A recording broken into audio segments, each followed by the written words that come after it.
بسم الله الرحمن الرحیم. ډاکټر صاحبانو په دې هیله چې ښه به یاست او ورځ به په خیر تېره سوې وي. تېره ورځ البته نن موږ تاسې ډاکټر صاحبانو امیبیک لیورپسي وایو. صحیح سو؟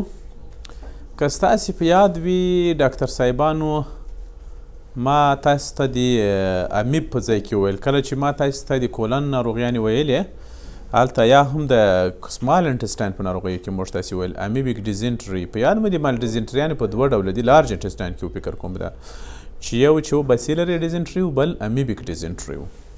په یوه ځای کې ما تاسو ته ویلي چې ځینې وخت دغه امیب یعنې چې انټي امیبا هیسټالوټیکا پراسایټ ده یا پروټوزوا ده، دا پروټوزوا مال بعضې وخت جذبیږي، ځان رسوي د بدن نورو غړو ته او په هغوی کې مربوطه ستونزې رامنځته کوي. نو له هغو غړو څخه تر ټولو عام ځای چې امیب پکې خپل سرایت کوي او یا هم ناروغۍ پکې رامنځته کوي هغه به څه شی وي؟ نه، ځکه چې ټول کلمې چیرته جذبیږي؟ نه، پورټل وین ته. او پورټل وین معلومه خبر ده اینې ته تخلیه کیږي. نو معلومه خبره ده چې ټول هغه مایکروبونه چې د جی آی ټي کانال څخه راجذبیږي وینې ته هغه به تر ټولو لومړی ځان رسوي و اینې ته. نو یو له هغو جملې څخه یو هم دغه پروټوزوا ده چې دې ته موږ ته څه شی وایو؟ انټ امیبا هیسټالوټیکا. دا یو خطرناک میکروب دی ډاکټر صاحبانو. دا ځي اینې ته او د اینې په برخه کې یوه غټه اپسې جوړوي چې کیدای شي په ځینې وخت کې په تعداد کې ډېرې وي، خو اکثره وخت یوه دانه وي، غټه وي، سافټ وي، چې دې ته موږ څه وایو؟ امیبیک لیور اپسې. امیبیک لیور اپسې تر پایوجینیک لیور اپسې ډېر عام دی ډاکټر صاحبانو. یعنې دا عموما هغه کسان چې په امیب باندې اخته وي یو تعداد امکان لري چې پر امیبیک لیور اپسې باندې هم اخته سي. څوک چې د کولمو امیبیاس لري اکثره کیدای شي چې امیبیک لیور اپسې ورکړي ډاکټر صاحبانو. صحیح سو؟ دغه اپسې هم لکه پایوجینیک لیور اپسې غوندې وي. مثلا هغه عمومي پیچرز یې داسې وي لکه د هغې چې موږ تاسې ورباندې پرون خبرې کړې وې. خو په هر صورت د دې سببي عوامل بیا هغه نور پایوجینیک مایکروبز نه بلکې یو پراسایټ ده یا هم پروټوزوا ده چې دې ته موږ څه شي وایو؟ انټي امیبا هیسټالوټیکا وایو. داسې ده چې ډاکټر صاحبانو ما تاسو ته مخکې ویلي وو چې امیب چې ده د کولمو د کولن ناروغۍ ده، یعنې د غټو کولمو په غټو کولمو باندې حمله کوي، په میکوسا کې عموما ژور ژور زخمونه جوړوي چې دا زخمونه ما درته ویل چې څه رقم شکل لري، لکه فلاسک شیپ وي. نه مثلا تاسې فرض کړئ ډاکټر صاحبانو چې دغه کولن دی. صحیح سو؟ او د دې کولن په یوه برخه کې یو پلاسک شپ السر جوړ سو فرض کوي. صحیح سو؟ دغه السر ژور السر اکثره وخت کیدای شي چې موږ پوهیږو چې کولن هم د دغه په واسطه باندې تخلیه کیږي ډاکټر صاحبانو، د پورټل وین. نو امکان لري چې دغه انټي امیبا هیسټالوټیکا دلته راجذب سي او بالاخره د پورټل وین د لارې ولاړه سي وچیش ته لیور ته ولاړه سي. لیور ته چې ولاړل موږ پوهیږو دغه پورټل وین چې اینې ته داخلیږي دا په وړو وړو برخو کې قرار پسې تقسیمیږي.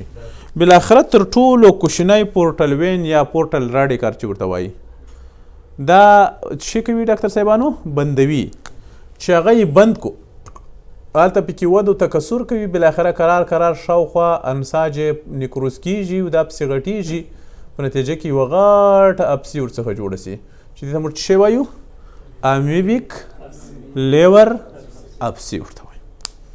میکانیزم یې همدغسې دی ډاکټر صاحبانو. صحیح ده؟ دا په دغه راډیکلز کې دننه د پورټل راډیکلز کې دننه وده کوي، قرار پرنکایم له مابین ځي او نیکروټیک انساج پکې راجمع کیږي. هغه ناروغان چې ډاکټر صاحبانو په امیبیک لیور اپسې باندې اخته دي اکثره دغه ناروغان چې وي په هغو هیوادونو کې ژوند کوي چې هغه استوایوي هیوادونه دي یا هم غیر استوایي هیوادونه دي د افغانستان په شمول باندې، یا هم په بل عبارت دا امیبیک لیور اپسې په هغو کسانو کې ډیره لیدل کیږي چې د کال په ترڅ کې دوی څو ځلې په امیبیک ډیزنټري باندې اخته کیږي. یعنې ټول هغه کسان چې امیبیک لیور اپسې کوي کله چې معاینات ورته سوي دي هغو کسانو ته تقریبا 15% به یې موږ تاسې ته داسې شکایت وکړي چې دوی مخکې امیبیک لیور اپسې بخښش دی امیبیک ډیزنټري تېره کړې وه. متوجه یاست؟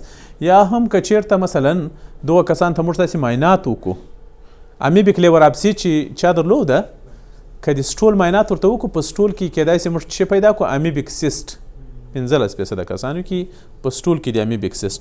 نو دا موږ ته استداره په ګوته کوي چې دغه امیبیک لیورابسي تر امیبیک ډیزنټري وروسته رامنځته شوي.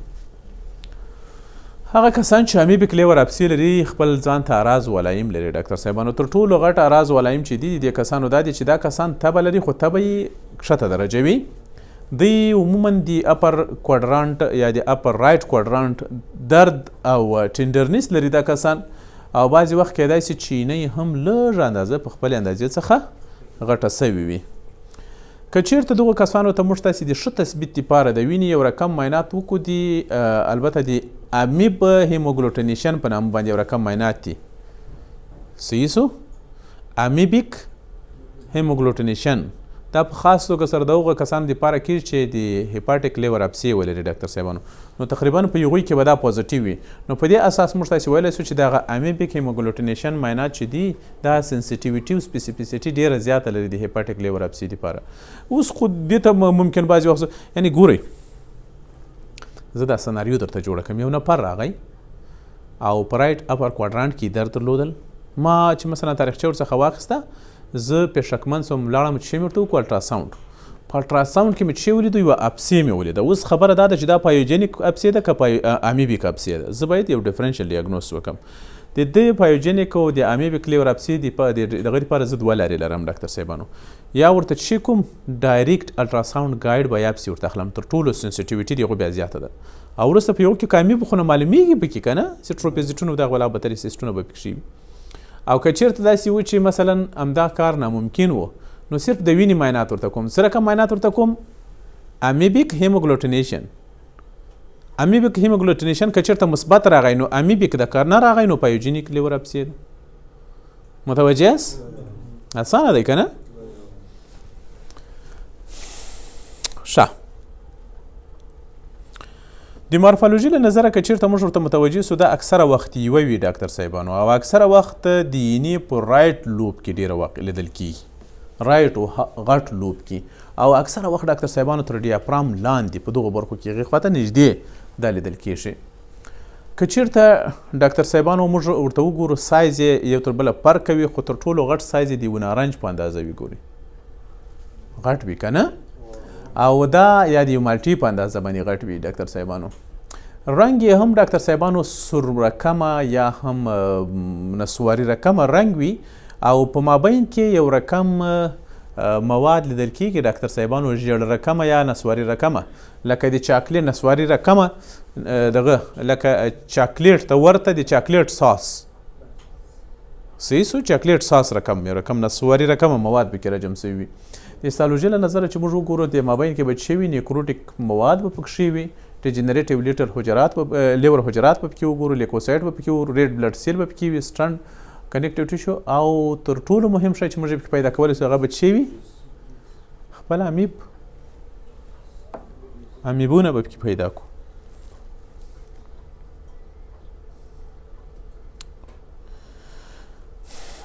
ډاکټر صاحبانو امیبیک لیورابسي باندې خو تاسې سرخلاص. اوس یو بل سلاید هم پر مخه راغی، او یا د موږ په سیستمیک پاتالوژي کې همدغسې پرلپسې دغه عنوانونه دي. یو بل عنوان هم د ځکه چې موږ تاسې پرونه راسې په دې باندې خبرې کوو چې له دغه څخه بغیر وایرسونو څخه بغیر د هیپاټایټس د نورو شیانو په واسطه هم رامنځته کېږي، چې یو له هغوی څخه امیب موږ ویل، ځینې پایوجینیک بکټریاګانې مو ویلې نه، لکه ایکولای او کلیپسیلا په یاد مو دي، او بل چې و هلیکوبکټر نه و، پایلوبکټر و چې و. بل خبره دا دی ډاکټر صاحبانو چې د دې ترڅنګ ځینې نور مزمین انتانات هم شته چې کولی سي چې په اینه کې هم مزمین التهابات جوړ کړي، او د اپسې رقمه غوندې لیژنونه پکې رامنځته کړي، چې مثلا یو هم له هغې څخه د اینې ټیبرکلوسیس یعنی هیپاټیک ټیبرکلوسیس هم واقع کېږي. ګورئ موږ پوهېږو چې مایکوبکټیریم ټیبرکلوسیس بکټیریا چې دي هغوی ډېر زیات واقعیت په کوم ځای کې لري؟ په سږو کې، ځکه چې دوی ډېر هایلی چې دي دوی هایلی ایروبیک دي، ډېر زیات اکسیجن ته ضرورت لري، او تر ټولو زیات اکسیجن چیرته میلاویږي؟ په سږو کې. له سږو څخه د باندې ډاکټر صاحبانو دا د بدن په نورو برخو کې هم کولی سي چې رامنځته کړي ټیبرکلوسیس. که چېرته په سږو کې ما تاسو ته ویلو چې هغوی ته موږ پلمونري ټیبرکلوس وایو که له سږو څخه د باندې وو نو ایکسټرا پلمونري ټیبرکلوس د ایکسټرا پلمونري ټیبرکلوسس له جملې څخه موږ تاسې ګورئ انټسټاینل ټیبرکلوس څه مو ویل په یاد مو دي بل ټیبرکلوسس ډاکټر صاحبانو چې ایکسټرا پلمونري ډول سره واقع کېږي په اینه کې هم واقع کېږي داسې چې میلري ټیبرکلوس موږ هغه ټیبرکلوس ته ویل چې کله ټیبرکلوس موږ په بدن کې تید سي په ټول بدن کې د ژدن د دانې په اندازه باندې کوچني کوچني لیژنونه لیدل کېږي یعنې ګرینلوماګانې څه رقم ګرینلوماګانې ټیبرکولایډ نو اینه هم یو له هغو غړو څخه ده چې په میلري ټیبرکلوس باندې اخته کېدای شي ډاکټر صاحبانو داسې چې مایکوبکټیرین ټیبرکلوسس تر د وینې دوران ته داخل سي یا هم اکثره وخت ډاکټر صاحبانو کېدای شي چې هضمي کانال څخه ورته داخل سي پورټل سیستم د لارې ځان راورسوي تر اینې پورې خو په هر صورت چې کله اینې ته راورسېدل نو په اینه کې هم کوچنۍ کوچنۍ ابسې رقمه غوندې جوړښتونه رامنځته کوي هغه کسان چې په هیپاټیک ټیبرکلوس باندې اخته وي ډاکټر صاحبانو هغه هم خپل اعراض و علایم لري له ځانه چې مثلا دا کسان تبه لري او تبه یې څه رقمي سبب یې معلوم نه وي بل جنډس لري لږ اندازه هیپاټومیګلي لري او یا هم هیپاټوسپلینیمیګلي دي دا کسان دې کسانو ته که چېرته موږ تاسې لیور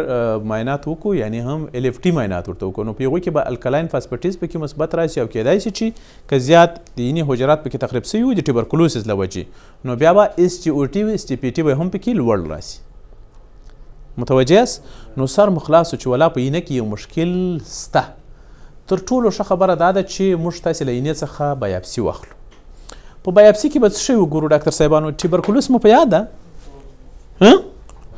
ګرینولوما به وګورو څه رقم ګرینولوما به ډاکټر صاحبانو وګورو داسې چې سنټرل کیسز نیکروسس به ولري او تر کیسز نیکروسس به وروسته چاپیره ډاکټر صاحبانو څه رقم حجرات وي اپیتیلایډ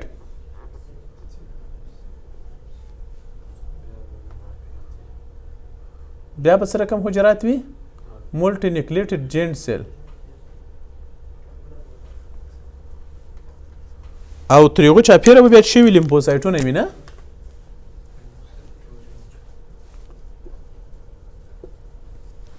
تر دې چاپیره بیا څه وي فایبروس آفرین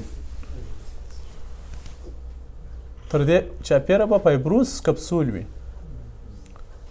دغسې ګرینلوما به وګورو خو د دې ګرینلوما پر مرکزي برخه کې موږ ته که چېرته په دې باندې موږ د مایکروسکوپ له نظره ځینې رنګونه واچوو چې هغه سنسیټیویټي لري د مایکوبکټیرین ټیبرکلوسس دپاره لکه زیل نیسن تلوین نو زیل نیسن تلوین چې ورباندې واچوو موږ به پکې څه شی وینو د کامشف رقم البته بنفشي بنفش رنګ به یې اخیستی وي نه یعنې پرپل کلر بکټیریا به پکې وګورو نو دا ټول موږ ته استداره په ګوته کوي چې دغه اینه یا دا تر بایاپسي وروسته دا کار موږ کولی سو اینه په پایوژینیک لیور اپسي نه ده اخته اینه کې امیب نسته په اینه کې کومه بله اپسي نه بلکې په اینه کې ټیبرکلوسس ده یعنی ټیبرکلوسس هیپاټایټس باندې دا سړی اخته ده یا هم هیپاټیک ټیبرکلوسس باندې اخته دی صحیح سو ډاکټر صاحبانو دا ټیبرکلوسس اکثره وخت ډاکټر صاحبانو په اینه کې پرنکایما تخریبوي او دغسې د لیژنې ور په ور پسې زیاتېږي لکه غټه اپسي غوندې جوړښت رامنځته کوي په هغه ساحه کې چې کوم دغه دي ډاکټر صاحبانو بایلریټري یا هم سپراوي قناتونه دي هغوی ته کې لاره پیدا کړه د هغو د لارې خپرېږي ډاکټر صاحبانو نورو ځایونو ته بیا وروسته کولی شي چې د CBD ټیبرکلوسس د تریخس ټیبرکلوسس او مثلا د نورو برخو ټیبرکلوسس یعنې په هغوی کې هم خپرېدای شي رامنځته کولی شي صحیح سو سټاپ د ویډیو